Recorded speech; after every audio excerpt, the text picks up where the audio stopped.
Hi hello నమస్తే welcome back to ఆ channel. అందరూ ఎలా ఉన్నారు, ఏం చేస్తున్నారు అనేది నాతో కామెంట్ సెక్షన్లో షేర్ చేసుకోండి.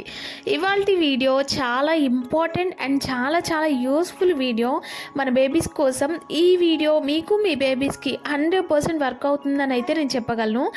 మన బేబీస్కి అప్పుడప్పుడు అంటే తరచుగా కోల్డ్ కానీ కఫ్ కానీ లేదా body pains, headache, digestion problems ఇలాంటివి మనం చూస్తూ ఉంటాము. సో వాటన్నిటికీ ఒకటి సొల్యూషన్ అయితే నేను ఈరోజు ఈ వీడియోలో చెప్పబోతున్నాను. సో ఈ వీడియోని ఎక్కడా స్కిప్ చేయకుండా ఎండ్ వరకు చూడండి. నచ్చితే లైక్ చేయండి, షేర్ చేయండి అండ్ నా ఛానల్ అయితే ముందు సబ్స్క్రైబ్ చేసుకొని నన్ను సపోర్ట్ చేయండి. సో లేట్ చేయకుండా అయితే వీడియోలోకి వెళ్ళిపోదాం. సో ఈ వింటర్ సీజన్లో కోల్డ్ కఫ్ కామన్గా బేబీస్కి వస్తూనే ఉంటుంది. మా ఇంట్లో కూడా 3 పిల్లలకి జలుబు బాగా చేసేసింది అనమాట. సో నేనైతే ఈ కషాయాన్ని 2 days ఇచ్చాను, ఇది 3rd day. సో ఇదైతే చాలా యూజ్ అవుతుంది. ఇంకా తెలిసిందే కదా, ఒక్కరికి జలుబు చేస్తే ఇంక అందరికీ స్ప్రెడ్ అయిపోతూ ఉంటుంది. సో ఇలా పిల్లలకి జలుబు దగ్గు ఇలా వచ్చినప్పుడు మనం వెంటనే సిరప్లు ఇలాంటివి ఏమి యూజ్ చేయకుండా ఇలా చిన్న హోమ్ రెమెడీస్ యూజ్ చేసి వాళ్ళకి రిలీఫ్ని కలిగించవచ్చు. దీన్ని వామాకు లేదా కర్పూరవల్లి అని పిలుస్తూ ఉంటాము, మనందరికీ తెలిసిన విషయమే. అంటే కర్పూరవల్లి అని తమిళనాడు, కేరళ, కర్ణాటక ఈ స్టేట్ వాళ్ళు పిలుస్తూ ఉంటారనమాట.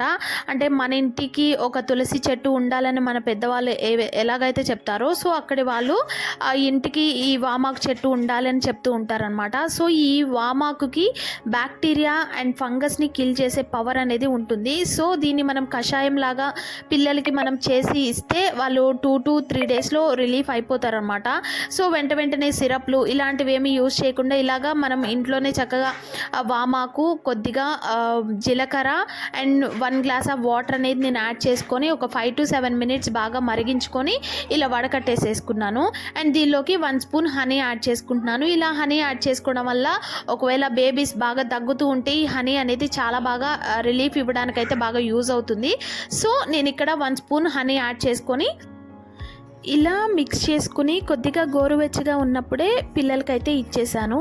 సో ఇలా మనం రెగ్యులర్గా 2 to 3 days పాటు మనం రెగ్యులర్గా ఇస్తూ ఉంటే వాళ్ళకున్న జలుబు, దగ్గు లేదా ఇంకేమన్నా డైజెషన్ ప్రాబ్లమ్స్ ఉన్నా వాటి నుంచి అయితే త్వరగా రిలీఫ్ అయిపోతారు.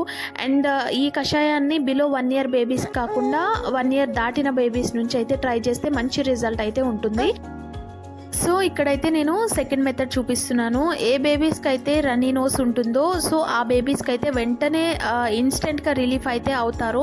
ఈ రెమెడీని పిల్లలకి, పెద్దవారికి ఎవరికైనా సరే యూజ్ చేయవచ్చు, చాలా బాగా వర్క్ అవుతుంది. సో దానికోసం ఇక్కడ నేను 1 spoon వాము తీసుకొని డ్రై రోస్ట్ చేసుకుంటున్నాను. సో ఇలా ఒక 30 to 40 seconds పాటు ఇలా డ్రై రోస్ట్ చేసుకుంటే అరోమా అనేది బయటకు వస్తుంది. సో అలాంటి టైంలో ఒక క్లీన్ క్లాత్ తీసుకొని ఇలాగా కట్టేసుకోవాలన్నమాట. సో దీన్ని మనం బేబీస్కి అంటే 2 to 3 years బేబీస్కి ఇలా అయితే యూజ్ చేయొచ్చు.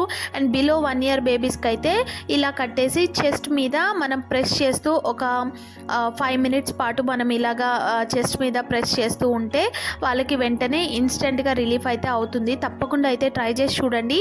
ఈ వీడియో మీకు ఎంత కొంత యూస్ఫుల్ అవుతుందని అనుకుంటున్నాను. నా వీడియో మీకు నచ్చితే లైక్ చేయండి, షేర్ చేయండి అండ్ నా ఛానల్ అయితే సబ్స్క్రైబ్ చేసుకొని నన్ను సపోర్ట్ చేయండి. Thank you for watching. Bye.